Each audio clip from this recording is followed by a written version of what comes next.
if we always looked at things and said, well, that's too big, then I feel like we're looking at stuff from a human perspective and not stuff from a godly perspective. Amen.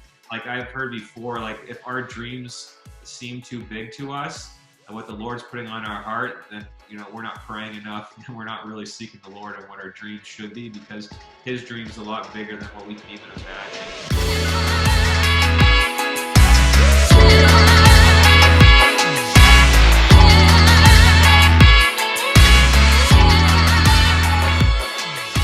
Hey, what is up, Illinois Student Ministries? This is episode 11 of the ISM Show, and today we have got the huge honor of being with David Bongiorno, and we are so excited that he is with us today. This is a guy who is kind of heading up some of the massive initiatives that we are undertaking with World Serve International, and we are just so honored to have you here with us today.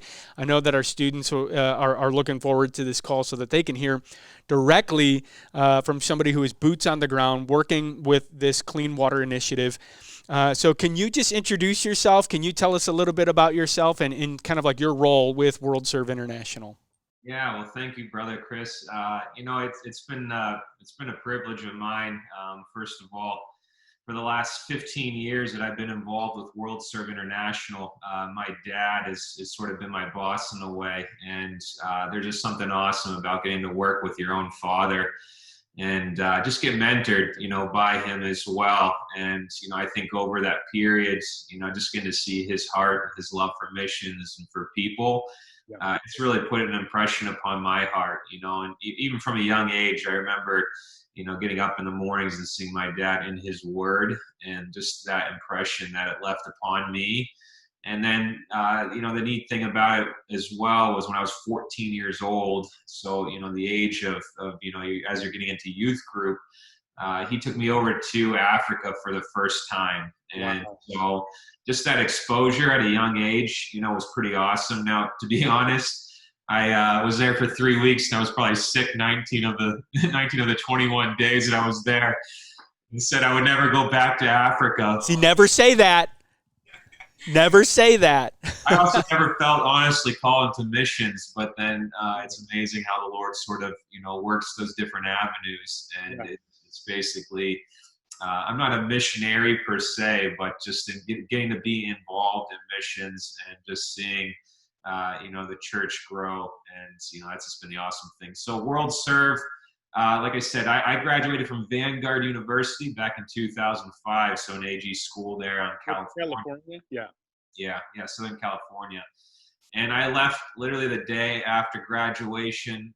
My best friend was moving to Indonesia, and he had spent every summer and Christmas in Bali, Indonesia, doing ministry works there. So I spent 2 months with him, and then went right from there over to Tanzania and ended up living there for the next 3 years. Wow. I honestly knew nothing about water when I went over there. So I just graduated with a degree in international business and anthropology. I'd obviously been there several times, so it wasn't like it was someplace completely new. But, it was still a learning process in terms of understanding, water, groundwater, everything from the technical aspect of it, the engineering aspect, to the business side of it as well. Just operating in a foreign country, which, even we're still learning here 15, 16 years later, how to operate in foreign countries, even as an NGO, a non-governmental organization, or as a nonprofit. It's still very tricky to navigate, and each country is a little different. So my role with World Serve Internationals is the International Operations Director. So I'm sort of a bridge between our operations over in Africa and then just the relationship here in the U.S., communications, different things like that. Just bringing that vision for the actual projects. Now, the neat thing is how World Serve works, especially in our main countries where we've been doing projects, Tanzania, Kenya, Ethiopia. We have all nationals. So they're all, Tanzanian, Kenyans, Ethiopians that are operating all of our operations there, which is running our equipment, running our offices, working on the ground with the communities, working with the national churches. and each one of our country directors is also a pastor. So it's pretty neat just to have that relationship there where essentially I get to work day in, day out with pastors, really have a call for missions within their own country. And they've just seen how water has opened up so many doors and opportunities to go to places that they couldn't even gone to before.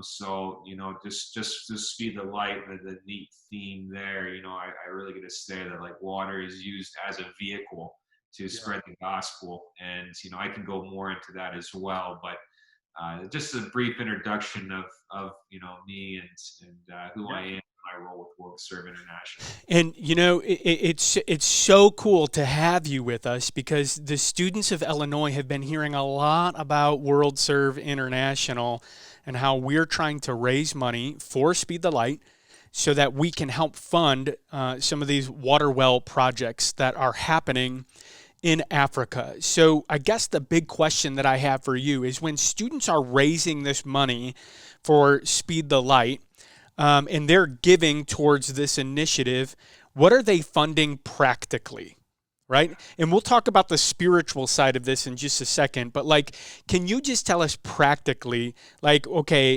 we raise $100,000 for Speed the Light. That $100,000 is shifted to World Serve International. What are you guys using that money? How do you guys practically serve the people of Africa with that financing that the students are raising here in Illinois?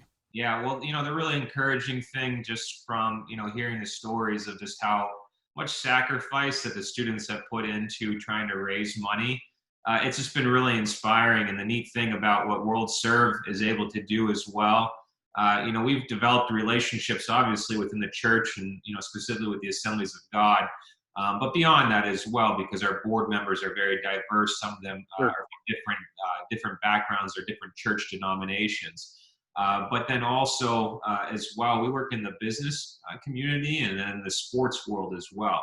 And so the neat thing is we've been able to tag up with Speed the Light and challenge essentially our other partners and other donors, both through the NFL, through the NBA, and like I said, in the business corporate world as well. And so that's whatever money you guys are raising, World Serve's been trying to get matching partners, which means that if you raise $1, World Serve's also raising $1, so that's $2 for a project. So if you guys raise $100,000, we're also trying to raise $100,000 to bring $200,000 towards a project. So essentially doubling, what your guys' efforts are. So that's been really encouraging. And we just had last year, we had an NFL player at one of our events, and he heard stories and testimonies from some of the district youth directors and from Eric Hoffman.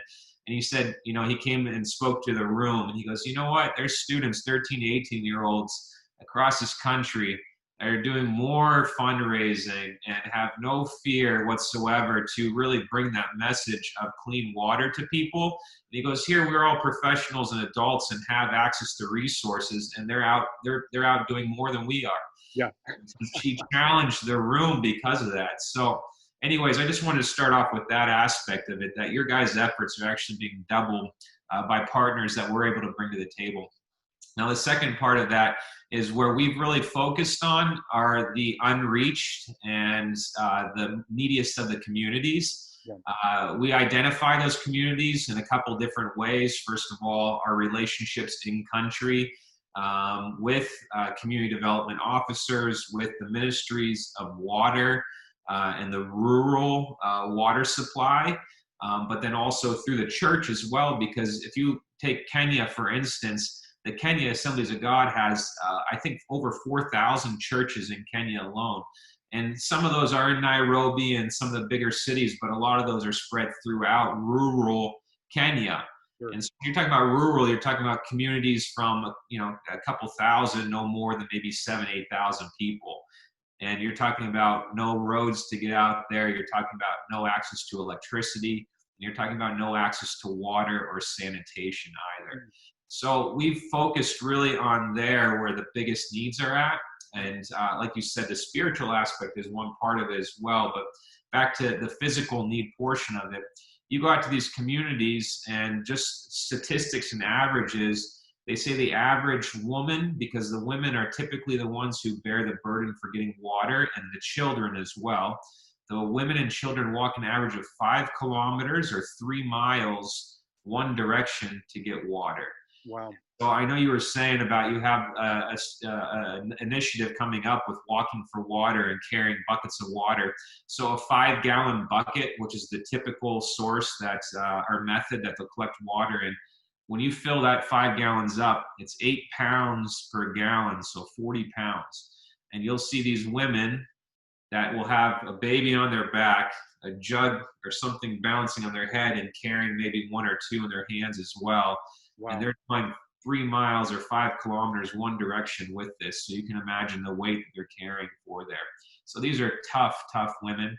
Yeah. And then again, with the child aspect as well, they say children up to the age of 5 are the most susceptible to water-borne illnesses, and that's where your highest death rates are at as well.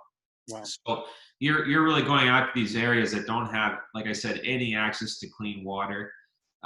We get met when we go out there as we're doing some of the initial surveying and community development work and trying to equip the church and the pastors that are out there and developing community groups that come together to really manage the water resource there. And you'll start hearing stories that they'll share with you. And I remember last year we were at a well site, a very rural area. And it was an older guy that came and he shared, and he said, we haven't had water here since independence. This was in Tanzania. And independence was in 1960, I think 2 or 61. So you can imagine not ever having a source of access to clean water since 1961. I mean, that's my parents' age. So just think about like your parents never having access to clean water at all. Yeah. And that's, drinking, that's bathing, that's washing, that's everything. So you see how much water we use. I mean, Illinois, I live in Pennsylvania. We live right on some of the largest freshwater lakes in the whole world. So we don't even think sometimes about this stuff at all. Right. But you have that aspect. And then one of the women leaders in the same village came up and stood there as well. And she told stories about how women and children had been attacked by wild animals. Even more horrific, been raped as they go out and seek water. So these are really, they're big, heavy issues. And so when we're able to bring water and do a water project to a community and just hearing the after effects of that, it makes a huge, huge difference. And so one of the things that we do, and again, why it works well with Speed the Light, is we have these heavy drilling machines, very large trucks, lorry trucks. That could be 20, 25 tons, when you have all the equipment on them. And we're driving these out to the middle of nowhere. Often we have to cut in our own roads. We have to have the community help us in doing that just to get out to these locations. Very dangerous, very difficult, beats up your equipment, quite heavy. And we go out there and we'll drill for a water well. East Africa sits up on a high table because you have the Great Rift Valley. And you can look it up, try to look it up online just to learn a little about the geography of East Africa. Yeah, my geography is a little rusty, so thanks for helping me out with this. So you look, there's a rift that goes the whole way. It's essentially a plate, and there was an earthquake that lifted these 2 sections. So you're sitting, they call it the roof of Africa, up on this plateau. Wow. And so you're drilling down. You can drill over 1,000 feet, 1,200 feet just to get water. Wow. So it's difficult work. You have to bring heavy machinery out there. We have to bring, crews of, 5 to 7 guys, and it's quite heavy work for these guys as well. So we do that, and then after we get the water, and that's the other thing too. And this has been one area that I'm just sharing my heart and being honest here. We've been out to these communities where you just see such great need, and you meet the people. They're just so full of joy. Even when they have nothing, they're full of joy.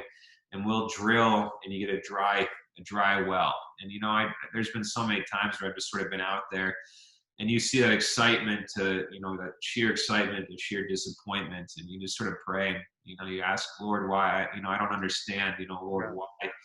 And it's always been a heavy thing on my heart, but through the grace of God, we keep going. I don't think we've ever abandoned a community just because we haven't been able to get water in the first attempt.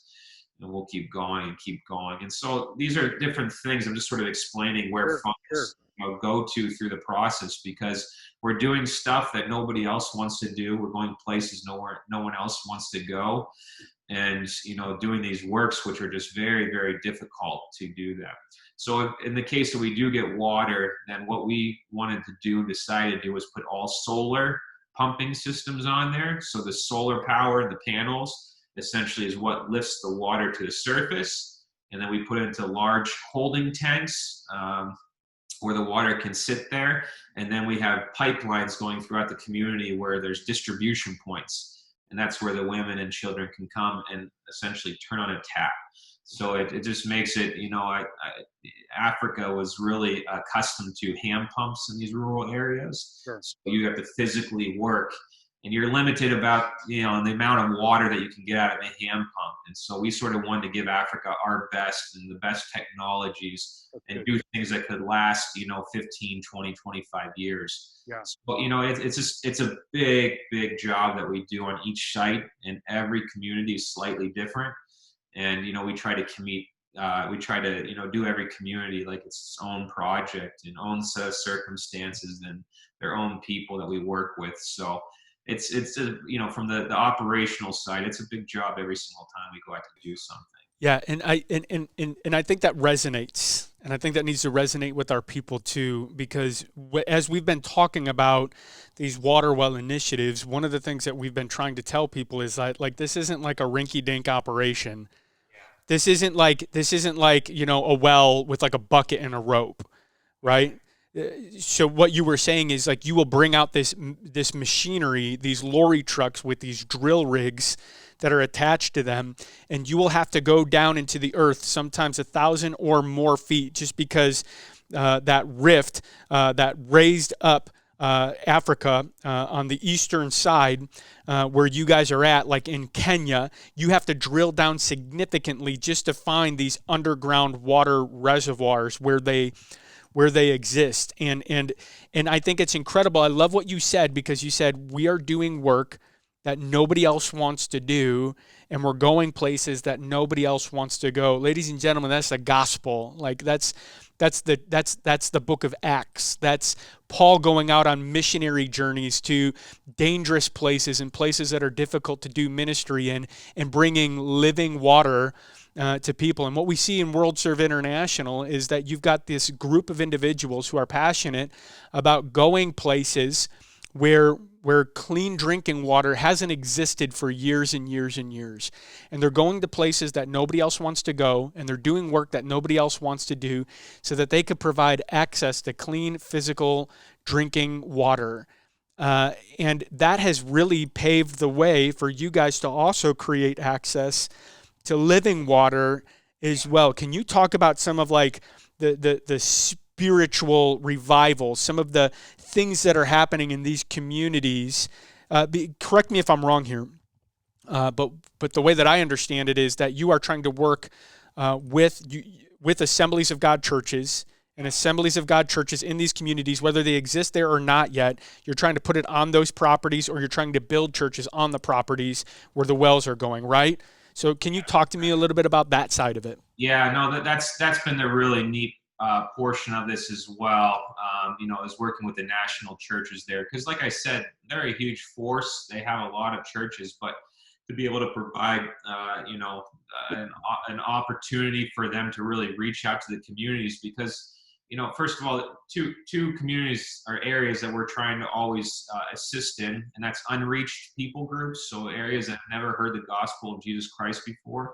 And then also in the Islamic world as well, because when you look at again, back to the geography of East Africa, you're on the Indian Ocean there, and so you're close to the Middle East that way. So there was huge influx of Eastern religion that came into East Africa. So you look at countries like Tanzania and Ethiopia, and in Kenya, and you'll look and ask, are you Christian or Muslim? And that's sort of on a when someone gives you a resume for a job, that's always something on there. We would never ask that, here in the U.S. Right. But they ask that. But the reason that we've targeted these two different types of communities is one, the one thing that the Christians and have done a great job is being given to communities, even if nothing's come back as a result, and not asking for anything in return as well, and just giving. And that alone, especially amongst Muslim people groups, have just been such an awesome thing, because they don't see that same compassion from their own roots, essentially, and own religion, coming back into these communities to impact a basic necessity, the access to water that no one should be without. Yeah. And so they see that, and they don't care if it's a church at all. And there's been so many opportunities where we put water wells in these Muslim communities, and they've given us land to build a church. And this the attractiveness of what it means to be a Christian, a Christ follower, which is to be sacrificial, and thinking about others before ourselves. And doing things like Christ taught us, like you said, even the missional aspect in the book of Acts, the early church was to go out into all the world and preach the gospel. Right. And we're just seeing how water has really opened those doors in these Muslim communities. Now, the second is the unreached people groups as well, and you have a lot of that still in Africa. And so, for instance, we started working in this area called Lake Eyasi, and it's in central Tanzania, a little further to the north. And it's, I think, the second or third highest salt lake in the whole world. And you had these nomadic tribes that were all settling around there. So years and years, probably 10 plus years ago now, there was a missionary lady from Wisconsin, actually, and she came to this area first and just started developing relationships there. And lo and behold, she actually married one of the Toga tribesmen from there, and they went back and were missionaries to their own people, and still to this day are Assemblies of God missionaries there in this Lake Eyasi area. When she first went in, 250,000 people. They had never heard the gospel of Christ before. They had never had access to clean water before. There's no electricity. There's no infrastructure whatsoever, because they are nomadic or semi-nomadic, which means that they move around trying to find resources. Right. They're also herdsmen, so they always have their cows, their sheep, their goats with them, and they're trying to find food and water for them. And in most cases, their cattle takes precedence over themselves, especially over their women and over their children as well. So they'll give the water and the food to their cattle first before they would to their own families. Wow. And so it's sort of hard to think that, but we went in there, and we now have like 26, I think, different water wells that are operating throughout the area. Come on. Pretty decent sized area, and we're about to start a new project on the north of this lake. These are all been on the southern and eastern side, and now going to unreached parts of the tribe as well that are the northern part of this lake. But there was never clean water, so we've been able to do that. We built the first church ever in that community. There's now 20-some churches, from having no churches whatsoever to now having 20 churches. And then we built the first school ever as well. There was less than 1% literacy, which means that they could read, be able to, read and write and do things like that. Less than 1% of 250,000 people were able to do that. So we put the first school there, where it's the first time the kids have ever been able to get education. And like I said, it was this whole, collaboration. And we put the first healthcare clinic as well. So where they're able to get clean water, they're able to get health, they're able to get access to education, and then, like I said, the gospel as well. So it's been awesome to see just like how that opportunity opened it up. And funny enough, on this, my dad, a couple of years ago, he was on that northern side of the lake in one of the new communities that we're about to start a project in. And the Datoga who had married this missionary, his name is Gilagwenda. Gilagwenda told my dad, he goes, ask, any of these women, there was a bunch of older women standing around. He said, ask them if they know who Jesus is. And so my dad, he asked the one woman, and, it was translated into their language. And I said, do you know who Jesus is? And she said, oh yeah, I think he's in the next village over. And so it's a funny story, but at the same time, it shows that the gospel, is still has still unreached certain areas in this world. And by the access to clean water, we're able to open that door open. We're able to put a church there as well. We have a strong missionary couple that's able to work alongside this community. and people are coming to know Christ, and it's in the tens of thousands now, from 250,000 never heard the gospel to tens of thousands of believers. Just seeing how water really opened up that door there to spread the gospel of Christ. So I have story after story. Last year, we were up in Kenya in this area called Turkana, and I was traveling with one of your partner DYDs, Kirby St. John out of Minnesota. Yeah. And we went to this Turkana area, and same thing. We put the first water well at this one area. It was going to be a church plant. They were just meeting under a tree. And then we had one of our other partners come alongside and build a church there. And these were two locations that we went and visited. And they showed us that, and started off with just a couple believers there, and there was like 100, in the church, and it was just like a random Tuesday as well. Right. And like they all came around to gather and worship Christ, right there, and their water well was right there, which was right in the center of the community. And they were still very traditionally dressed, in all their garb, beautiful beaded, beads and colors and everything like that. And here they were worshiping the Lord. Not just the Swahili, which is the language that is spoken over there, but they're also their tribal tongue as well. And it was just so beautiful because you're just hearing them, worship. And there's just this beautiful beat that, that they had of their traditional songs and stuff like that they essentially turned into worship music. So just really beautiful things, and you see that and you're like, this is the reason why we do it, because if we're doing all this work so that one person comes to know Christ, it's so worth that one person to know Christ. And I really loved what you said when you said, clean water is just a vehicle. It's just a vehicle to the priority, and that's the living water and the message of Jesus Christ and the gospel of Christ. And, that's what I want our people to really understand is the heartbeat of this thing. Yes, the temporary issue matters.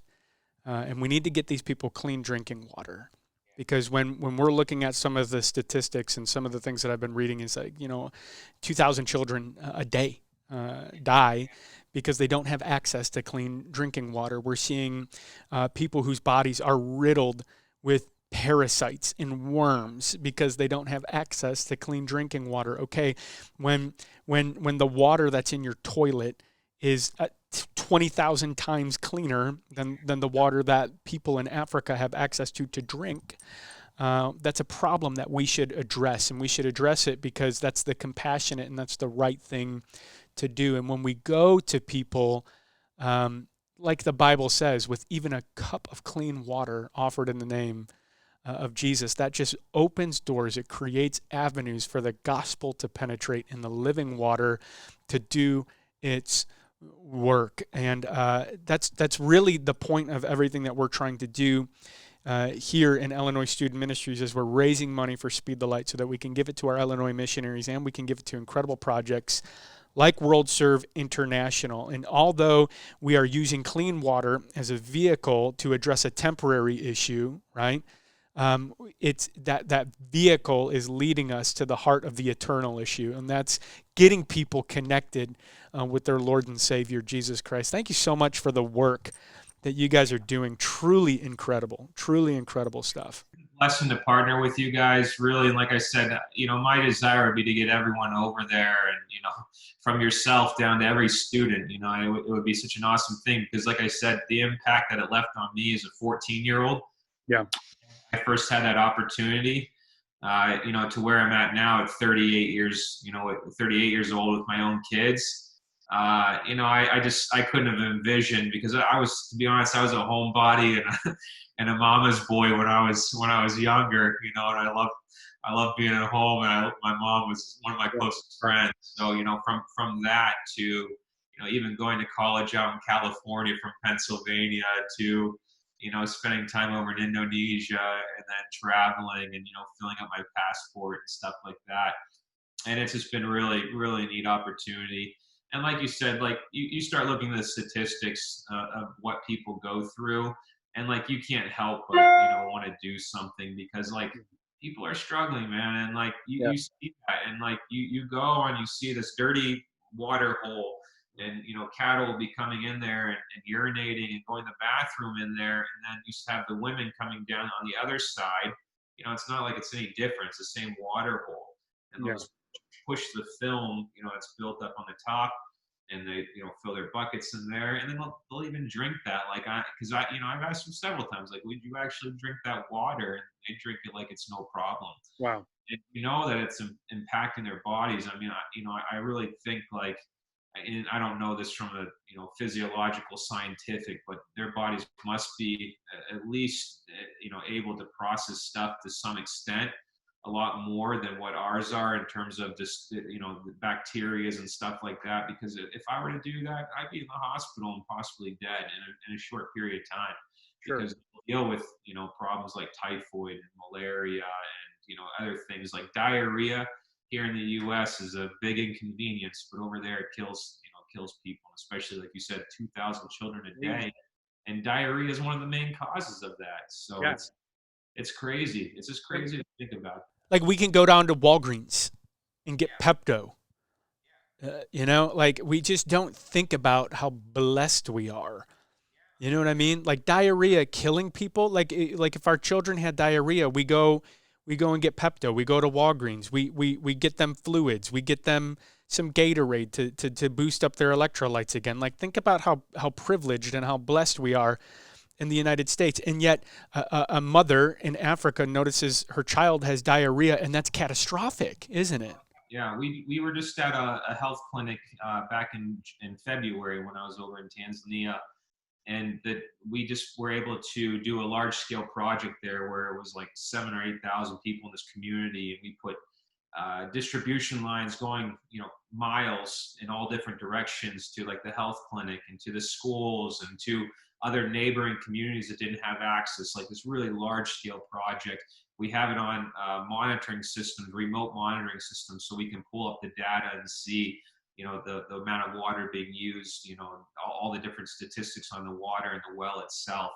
But the health clinic, the doctor told us, he goes, I've been here for 5 years in this community, and I've never had water at my health clinic. And you're like, this is a health clinic. How do you treat sick patients when you don't have water? And then Right. he showed me his whole book, and he said, this is from last year. He said, in this section where I oversee like 4,000 people, we had 7,000 people come just for issues of diarrhea last year. So Oh, like, I think the community, so that means everyone in the community probably at least once, if not twice, because of bad diarrhea came to the health clinic, and they didn't have clean water to treat these people. yeah. Like, what do you do in those instances? And even myself, like when I lived over there, I got typhoid fever. I got Giardia. Yeah. I Yeah. got malaria. And I was fortunate enough that I was able to get medicine. As sick as I was very sick multiple times, but you were still able to get medicine. I was still able to Right. get clean water. I was able to buy. That's the other thing too. Water and energy is the most costly in rural Africa, so outside of the big cities. They spend more of their income and percentage of their income, and they say even some areas 70 to 80% of someone's income is spent on water. So you can't even imagine that, the money that you're getting Right. from your job every day and whatnot, end of the month, you spent 80% of that just to have water for yourself and for your family. So they spend more on water and energy, so power, like they'll buy diesel so they run a generator so they can have a light, or run, they won't have a computer, but to charge their phone or something like that. And then in the cities in Africa, they pay less. And then here in the US, we pay even less than they do in the cities. So you have the poorest of the poor paying the most for water and for energy That's over nuts. there, and cheaper than what we're paying here. It's That's like, nuts. it doesn't add up at all, No. So you think about those things, like I said, and it's crazy when you really look at the whole picture there. And like I said, it's hard to see unless you're on the ground sometimes. But like doing this, like I said, talking about it, videos, photos, we're trying to do that. Even like we're just introducing a new software as well, that we're trying to get up and running, where you'll be able to scan over and on a map and basically see the well that even you guys would be supporting. And as we go back every 6 months, every year to check and continue to do follow-up work with that community, you'll be able to scan over that and see the live updated information. And there's things that will be tracking, like people that are coming to know Christ, the number of cases, if there's a health clinic involved, just of disease and a decrease in that, or the access for Wow. people for water, or even the reduced amount that people were paying for water as well. And so really being able to track these metrics from before, from after, and then from, metrics as, the months and years go on, to really see that long-term impact that it's having on people's lives from the physical and the spiritual. So we're praying that right now, as we're getting that up and running, that will just go really smooth, and the Lord will really help and lead us and guide us for that. Because I think that alone would be a powerful tool for people to connect and see, I raise money for here, and look at, I can see here, I can see pictures of this community. I can see the difference that it's made in their lives, both the physical and the spiritual aspect. And I think that's so key, because people do, they raise this money and they sacrificed, and they did put a little investment into, or a major investment into this initiative. And I think it's really cool that people have the ability to jump online, check out the water wheel that maybe they personally helped develop, and see the impact that it's having physically and spiritually in a community. I think that's absolutely amazing. I love that. I love that, because I'm a huge data guy. Like I just am. I'm a data junkie. I'm a metrics nerd. I love looking at surveys and data and like fleshing that out. So the fact that you just said that made me so happy. That just made me so happy. Yeah, no, we're in the process of doing that, and it's all a little new, Sure. the GIS software. But I think just being able to show people that impact, and just really engaging the best way we can from here in the U.S. to over in Africa, and like I said, at the perspective of the church, of the health clinic, of the education, and just being able to gather that statistical data. And the cool thing about the program we're going to be using, it basically breaks it down into charts. When we ask the questions, it's doing all that information automatically.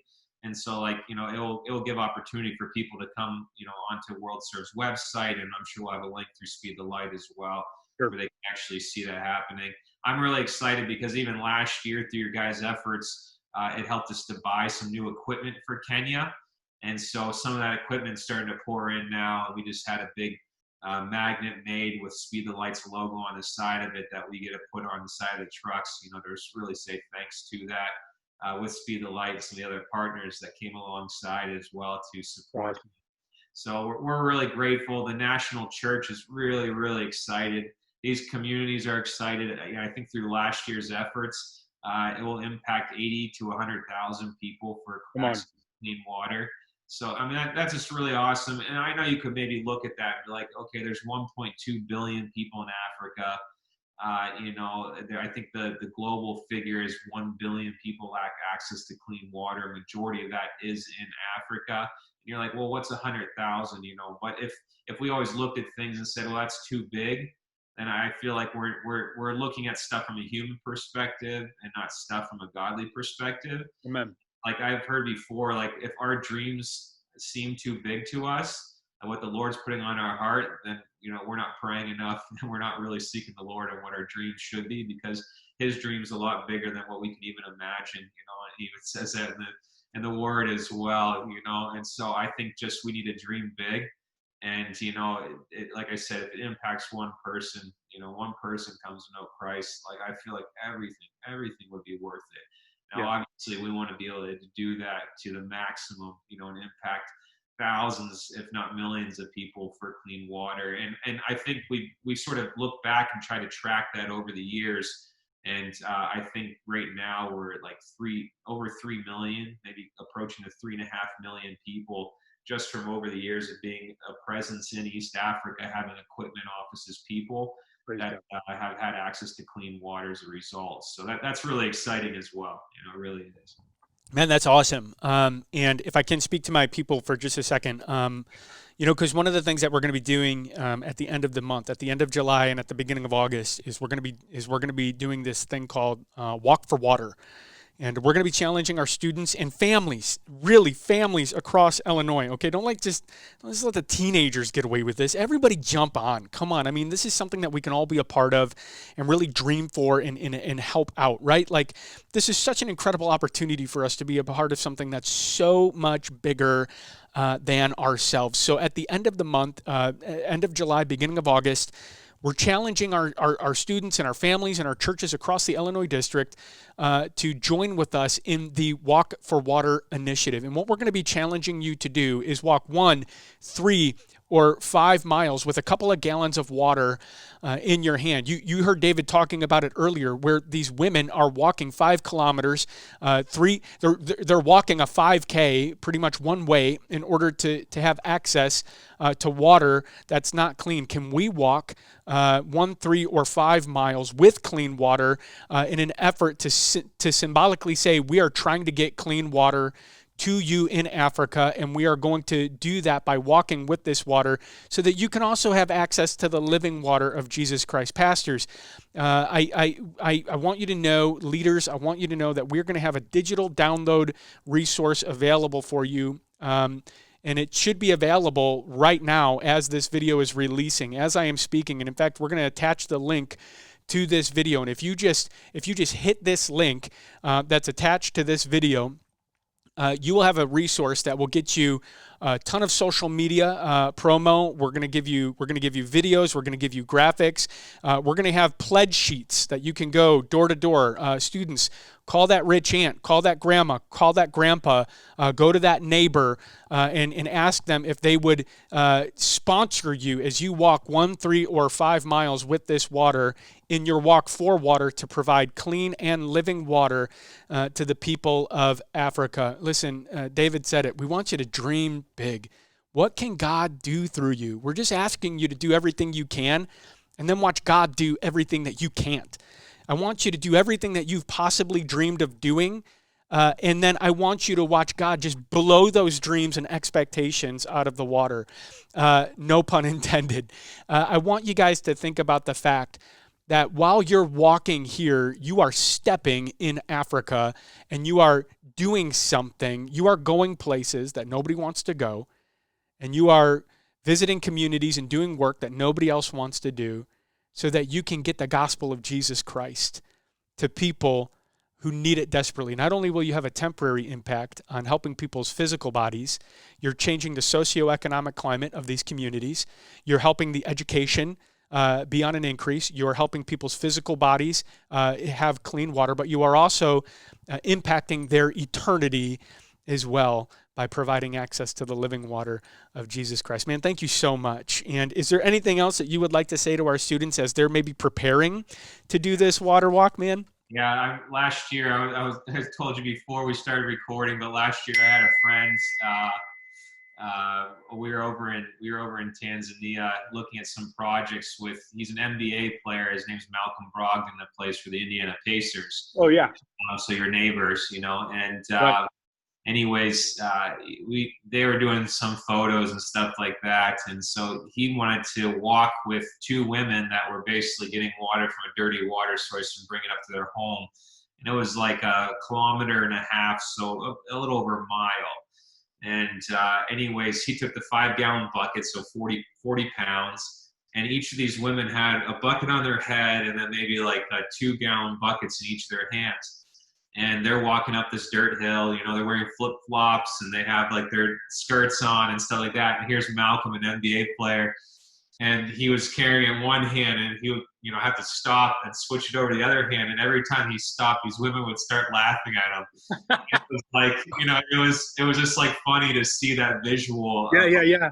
For women, and just here's this, athlete, a professional athlete. He's not weak.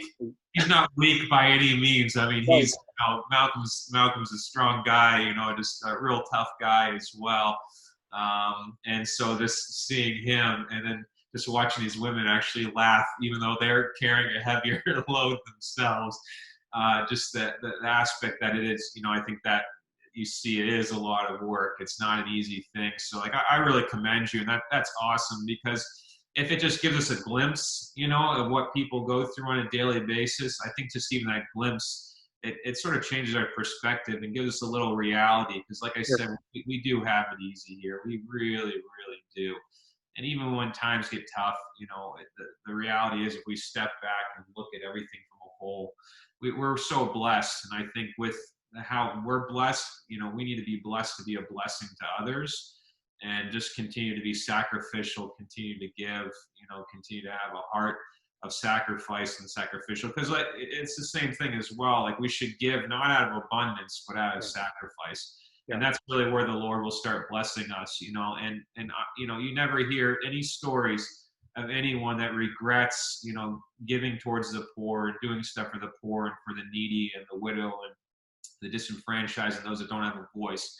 We never hear anyone regret that at all. So you will make a difference, even if it's a small amount, a big amount. And I think, like I said, just that sacrifice of carrying that. And like, even like when I'm over there, Brother Chris too, like, the roads in a Land Cruiser or, a nicer truck or whatever to get out there.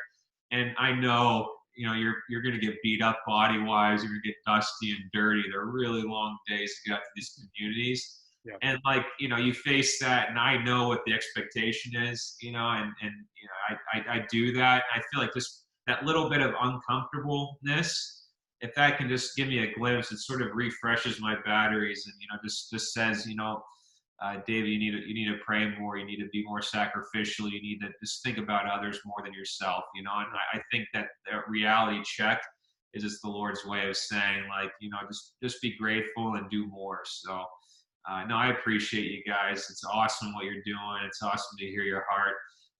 Illinois just sounds like an amazing, amazing district, and just excited for any way that I can be a part and assist as well. And, it was great even talking to you yesterday with the unconventional day, and just hearing some of the students in your district and what they're doing for the Lord. So. They're incredible. We are so blessed. We're so blessed to have incredible students who are willing to take ownership of the mission, and I think that's something that's unique. And I love it, because that's how we know that discipleship is actually working. I love it when our leaders give to speed the light, but when our students give, that fires me up. That fires me up so much, because, you think about this generation and some of the things that are said about this generation. They're selfish, they're lazy. I just totally disagree with that. I think they're passionate. I think they're publishers. I think they cry out over injustice. And so I don't want them to stop doing that. I don't want them to stop crying out over injustice. What I want is it discipled in the correct direction. And so when we're showing these students that the greatest injustice is that people don't have access to the gospel of Jesus Christ, and if they can just connect to that injustice and do something about it, oh man, their passion and their publishing, they just go off. And then what you see is them using their time, talents, and abilities to build the kingdom of God, instead of using their time, talents, and abilities to build their own small kingdoms. And it's phenomenal to see. It really is. It looks beyond the monetary aspect as well.